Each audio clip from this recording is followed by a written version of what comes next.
UP में Lawrence बनने वालों का हाल आपने देखा। अब देखिए कृष्ण नगरी में कश्मीर वाला पत्थरबाजी मॉडल लेकर कौन आया है। आज मथुरा में जमकर पत्थर चले, छतों से पथराव हुआ, गलियों और सड़कों पर भी दौड़ दौड़कर ईंटों को फेंका गया। यहां पत्थर मारने वाले और उससे घायल होने वाले दोनों मुस्लिम समुदाय से हैं। हालात ऐसे हुए कि पुलिस आई तो उनकी तरफ भी पत्थर बरसने लगे।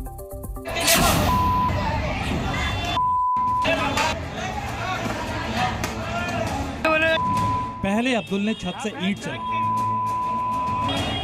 दूसरे अब्दुल ने सामने खड़े होकर पत्थरबाजी शुरू की, तीसरा अब्दुल दूर से पथराव करने लगा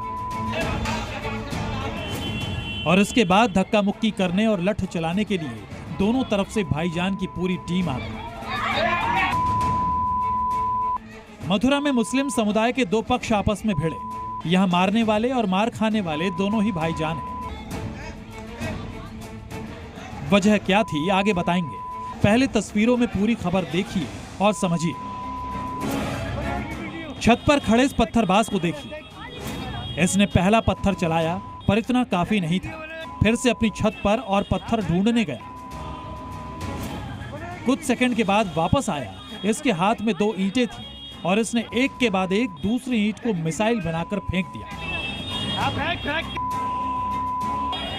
ईंट किसे लगी ये रिकॉर्ड नहीं हुआ है, लेकिन छत की ऊंचाई से चली ईंट ने जरूर बड़ा नुकसान किया होगा। छत के बाद अब जमीन पर चलते हैं।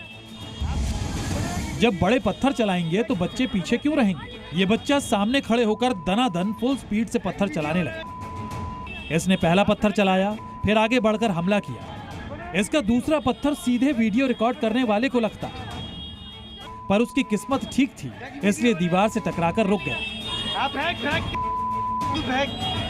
अब देखिए अगला पत्थरबाज तो एक कदम आगे निकल गया। ये किसी गेंदबाज की तरह दौड़कर एक हाथ से पत्थर फेंक रहा है तो दूसरे हाथ में सेफ्टी के लिए एक बड़ी लाठी रखे हुए है, यानी लंबी दूरी के साथ आमने सामने के मुकाबले के लिए भी तैयार है। मामला सिर्फ पत्थरबाजी पर नहीं रुका, दोनों पक्षों के बीच धक्का मुक्की और मारपीट भी हुई है। देखिए पहले दोनों गुटों के कुछ लोग खड़े हैं जिनके बीच बहस हो रही है, फिर उन्होंने एक दूसरे को धक्का दिया और अंत में एक आदमी लाठी लेकर मारने लगता है, जिसमें एक महिला को भी चोट लग जाती है और इस दौरान ऐसी ऐसी गालियां दी जा रही हैं जिन्हें किसी को सुनाया भी नहीं जा सकता। अब इस पत्थरबाजी का नतीजा देखिए। एक बच्चे को चेहरे पर चोट लगी है तो एक और शख्स भी पत्थर लगने से घायल हो गया। होने की खबर है। कैमरे पर दोनों पक्ष एक दूसरे पर ही आरोप लगा रहे हैं। हमारी जमीन है, उसका विवाद चल रहा था, तो इसी विवाद के लेके हमारा बेटा सुबह करीब जावेद आलम जो वहाँ गया, इन लोगों ने सबरे जो हाथ लगा के वहाँ बैठे थे और उससे मारपीट कर दी। जब पता चला कि मारपीट हो गई तो मैं भी लेकर के आया, तो मेरे भी मुंह पे आधा लगा, तो मेरे दांत पांव से डैमेज हो गए। पथराव कर दिया था और फायरिंग भी की है इन्होंने। बताया गया कि सड़क किनारे ठेला लगाने को लेकर विवाद शुरू हुआ और फिर दोनों तरफ से पत्थरबाजी शुरू हो गई, जिसमें महिलाएं भी मारपीट करती नजर आई। बताया जा रहा है कि मामला पुराना है, जिसमें झगड़ा शुरू होने के थोड़ी देर बाद ही पत्थर बरसने लगे। हमारे साथ ये मुस्तफा आलम के लड़के और पीछे गली में इनके ये 10 लोग का परिवार है बाबूजी, और हम अकेले रहते हैं। हमको ये जब चाहे जब पीटते हैं बाबूजी, जब चाहे जब रंगबाजी करते हैं। जहां मारपीट हुई वहां सड़क पर काफी संख्या में ईंट पत्थर बिखरे दिख रहे हैं। दावा ये भी है कि एक पक्ष रिपोर्ट दर्ज करने के लिए पुलिस चौकी गया और जब वो वापस आया तो दूसरे पक्ष के लोगों ने हमला कर दिया।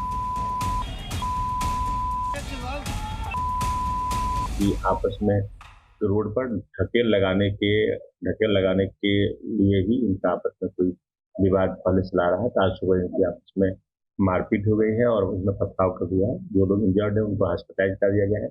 जो इसमें जो मेन अग्रेसिव पक्ष है सन्नू के खिलाफ जहीर से तहरीर लेकर के मुकदमा पंजीकृत कराया जा रहा है। जो भी लोग इसमें दोषी इनके खिलाफ सख्त कार्रवाई की जाएगी। घटना की जानकारी के बाद पुलिस भी मौके पर पहुंची थी, लेकिन पत्थरबाजी की वजह से पुलिस को भी जान बचाकर भागना पड़ा। फिलहाल इस घटना में कई लोगों के खिलाफ मुकदमा दर्ज कर दिया गया। Bureau report. जी न्यूज।